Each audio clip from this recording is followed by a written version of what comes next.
हाय दोस्तों, उम्मीद है आप लोग बहुत अच्छे होंगे। आज की वीडियो सुप्रीम कोर्ट की रिसेंट जजमेंट पर बेस्ड है। 2024 और 25 के दौरान जो जजमेंट सुप्रीम कोर्ट द्वारा दी गई वह बहुत इम्पॉर्टेंट थी। हालांकि सारी जजमेंट ही इम्पॉर्टेंट है, लेकिन हमने सिर्फ उन जजमेंट को लिया है जिसमें पॉलिसी से रिलेटेड था या विवादास्पद रहे या बहुत ही ऐसा इफेक्टिव चेंज लेकर आए या आने की उम्मीद है जो सारी सिस्टम को रिवर्स कर दे। तो ये कुछ 10 जजमेंट हैं और भी बहुत सारी थी, लेकिन उनमें से मुझे ये 10 जजमेंट ही ऐसी लगी जो आपके लिए यूज़फुल है। तो इसके बारे में आइए बात करते हैं। S Rajasekharan versus union of India, ये फर्स्ट जजमेंट है। ये अभय ओका जी ने और उज्जवल भुइयां जी ने दी। इन्होंने कहा कि कैशलेस ट्रीटमेंट स्कीम बनाई जाए एक्सीडेंट विक्टिम के लिए, और गवर्नमेंट को डायरेक्शन दी कि 6 महीने के अंदर नेशनल रोड सेफ्टी बोर्ड बनाया जाए। उन्होंने कहा कि हाईवे पर एक्सीडेंट्स होते हैं, बहुत हो रहे हैं, होते रहते हैं, लेकिन इनके ट्रीटमेंट की कोई स्कीम नहीं है। जबकि ये रोड टैक्स भी दे रहे हैं, टोल टैक्स भी दे रहे हैं, पर इनके लिए एक फिक्स कोई पर्टिकुलर स्कीम है नहीं। जबकि मोटर व्हीकल एक्ट का सेक्शन 162 भी बोलता है कि एक स्कीम फ्रेम की जाए। तो इसको देखते हुए सेंट्रल गवर्नमेंट को डायरेक्शन दी कि कैशलेस ट्रीटमेंट स्कीम बनाई जाए रोड एक्सीडेंट विक्टिम के लिए। तो cashless treatment scheme for road accident victim scheme ये बनाई जाए और इससे लाभान्वित हो सके। अगला देखते हैं। अगली है judgment Gaurav Kumar versus union of India.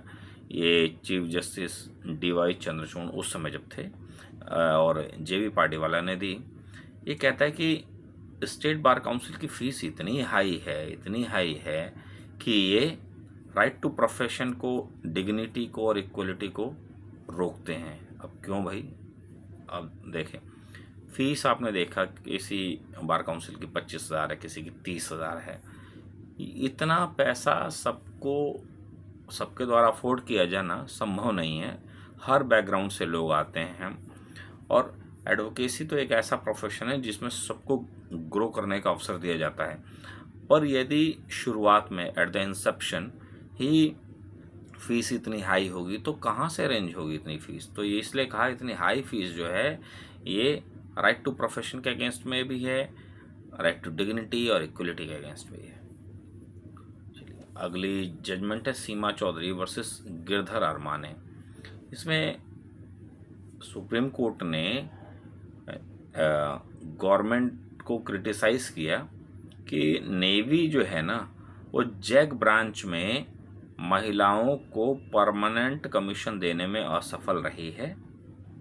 जबकि union of India versus NE Nagaraja के केस 2020 में पहले ही कह दिया गया है कि सबको यानी अगर जो कोई ऐसा कैडर जिसमें महिलाएं भी हैं तो उनको परमानेंट कमीशन क्यों नहीं दिया जाएगा, उनको भी दिया जाएगा।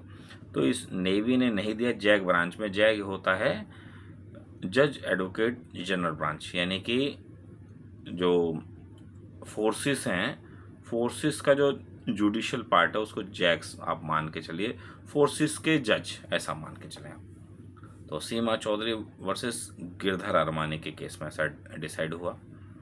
अगला केस है ज्ञान प्रकाश वर्सेस यूनियन ऑफ इंडिया। इसमें भी कुछ ऐसी बात की गई जो S राजशेखरन वाले मामले में की गई। उन्होंने कहा कि हाईवेज पर एक्सीडेंट भी होते हैं, इंक्रोचमेंट भी होते हैं, तो उन सब के लिए गवर्नमेंट को डायरेक्शन दी कि सर्विलेंस के सिस्टम बढ़ाए जाएं, हाईवे की पेट्रोलिंग बढ़ाई जाए, हाईवे इंस्पेक्शन के SOP जारी की जाए और राजमार्ग यात्रा ऐप जो है उसको पब्लिसाइज किया जाए कि भाई इसे डाउनलोड करें और यदि कोई इंक्रोचमेंट को बताएं। तो ये भी बड़ी इंपॉर्टेंट रही। ज्ञान प्रकाश वर्सेस यूनियन ऑफ इंडिया। अगली जजमेंट है विभोर गर्ग। ये कहा कि सेक्शन 122 जो इंडियन एविडेंस एक्ट का है वो कहता है कि marital communication during the subsistence of marriage, वो उसको डिस्क्लोज नहीं किया जा सकता विदाउट कंसेंट। अगर दूसरे की कंसेंट नहीं है तो उसे एक्सपोज नहीं किया जा सकता, डिस्क्लोज नहीं किया जा सकता।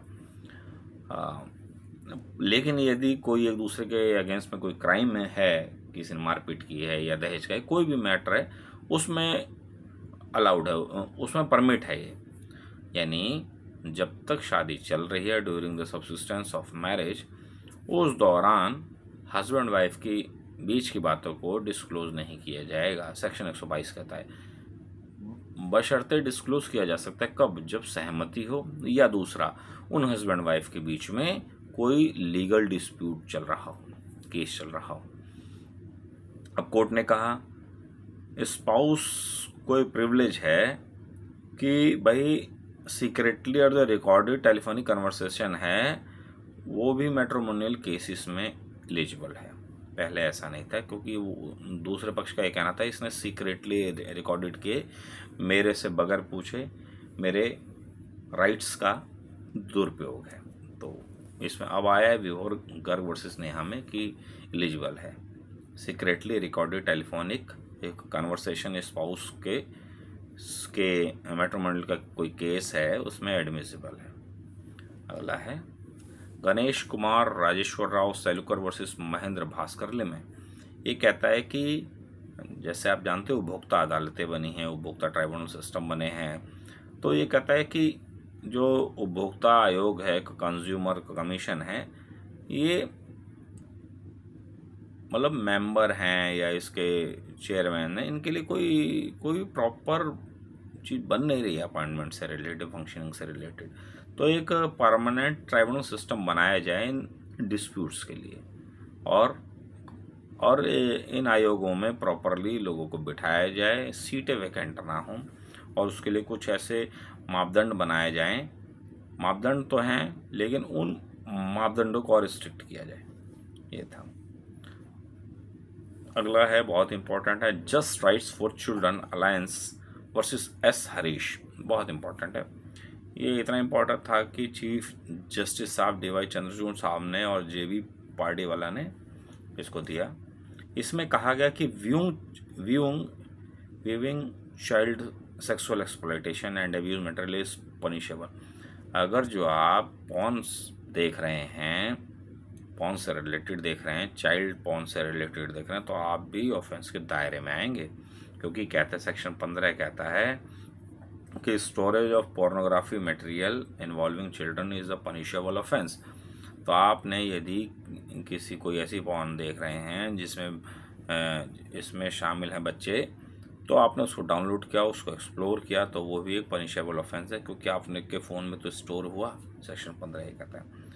और दूसरी बात सुप्रीम कोर्ट ये कहती है कि चाइल्ड पोर्नोग्राफी की जगह child sexual exploitative and abuse material कहा जाए, और सभी कोर्टों को डायरेक्शन दी कि चाइल्ड पोर्नोग्राफी शब्द का इस्तेमाल ना करें, इसकी जगह करें CSEM, चाइल्ड पोर्नोग्राफी को चेंज करें child sexual exploitative and abuse material.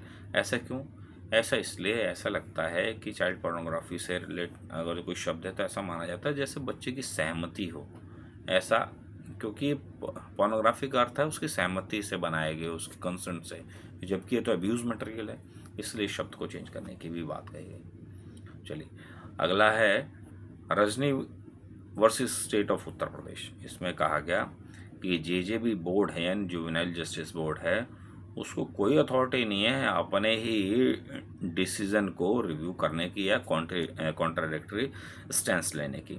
मतलब अपने कि दिए गए फैसलों के अगेंस्ट में नहीं जा सकता, अपने ही फैसलों को रिव्यू नहीं कर सकता, ना उसको पलट सकता। ये जजमेंट दी अभय अशोका साहब ने और उज्ज्वल भुइया जी ने, तो ये ध्यान रखें, क्योंकि वो कहता है कि JJB के पास कोई रिव्यू की जुरिडिक्शन ही नहीं है।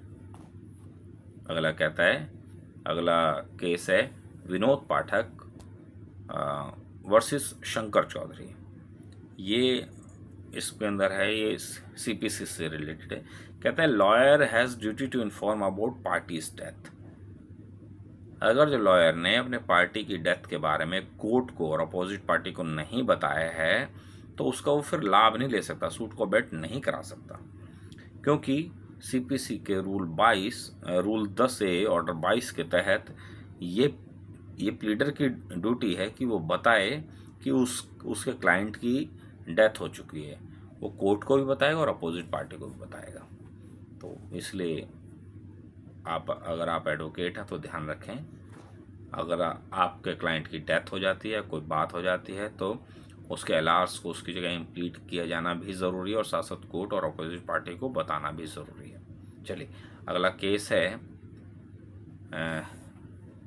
के दिवाकर वर्सेस या Kattavalai Diwakar versus state of Tamil Nadu. इसने तो एक अलग ही गाइडलाइन दे दी। इसने गाइडलाइन दी कि डीएनए एविडेंस की हैंडलिंग कैसे हो।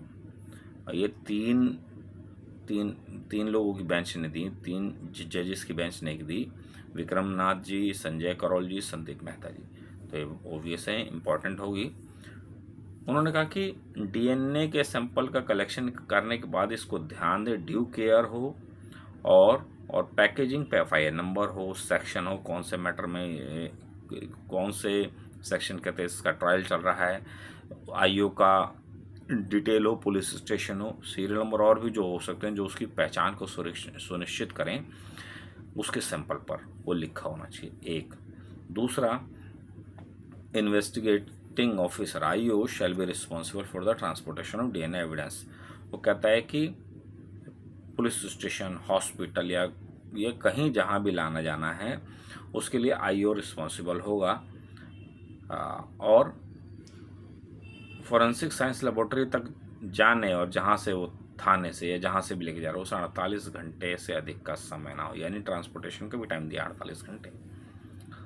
तीसरा कहता है कि in the time that DNA sample are stored pending trial appeal, इनको पैकेजिंग को खोला नहीं जाएगा, अल्टर नहीं किया जाएगा, रीसील्ड नहीं किया जाएगा। कब तक? जब तक कोर्ट की अनुमति ना ली जाए। और ये भी जब क्वालिफाइड और एक्सपीरियंस मेडिकल प्रोफेशनल होगा, यानी कोई डॉक्टर होगा या उससे रिलेटेड एविडेंस से रिलेटेड जो फॉरेंसिक साइंस के जो साइंटिस्ट होते हैं या जो उनके अंदर लेक्चरर प्रोफेसर होते हैं, उनकी अनुमति के बिना भी इसे ओपन नहीं किया जाएगा। फोर्थ कहता है जब शुरू से ही जब डीएनए सैंपलिंग हो तो चेन ऑफ कस्टडी रजिस्टर बनाया जाए कि कन्विक्शन हो, एक्यूटल हो, उस तक एक रजिस्टर मेंटेन किया जाए। हाँ भाई, इसके अंदर ये हमने लिखा, ये इस तरीके से होगा, हमने इसका सैंपल लिया है, इस तारीख को ये हुआ। एक रजिस्टर प्रॉपरली मेंटेन होगा, सारे मूवमेंट का ध्यान रखें। तो ये इम्पोर्टेंट 10 जजमेंट थी। ध्यान रखें, ये judgment higher judiciary exams, law officers exam, civil जज एग्ज़ाम और भी कुछ इम्पोर्टेंट एग्ज़ाम है जैसे कि क्लैट है, बैंकिंग है, उनमें ये केसेस पूछ लिए जाते हैं। ये केसेस जनरली नाम से पूछे जाते हैं। कई बार ये पूछ लिया जाता है ये केस कौन से जजेस ने डिलीवर्ड की, और कई बार अंदर के जिस्ट देके, क्रस देके केस का नाम पूछ लिया जाता है। तो याद रखें, उम्मीद है इनमें से अगर कोई केस आ जाता है, सवाल में कोई प्रश्न आ जाता है तो आप उसको ज़रूर अच्छे से हैंडल ज़रूर करेंगे। ऐसे मेरी शुभकामनाएं हैं, ऐसी उम्मीद है। तो नए वीडियो लेकर मैं आपके साथ आता रहूँगा। जब तक के लिए नमस्कार।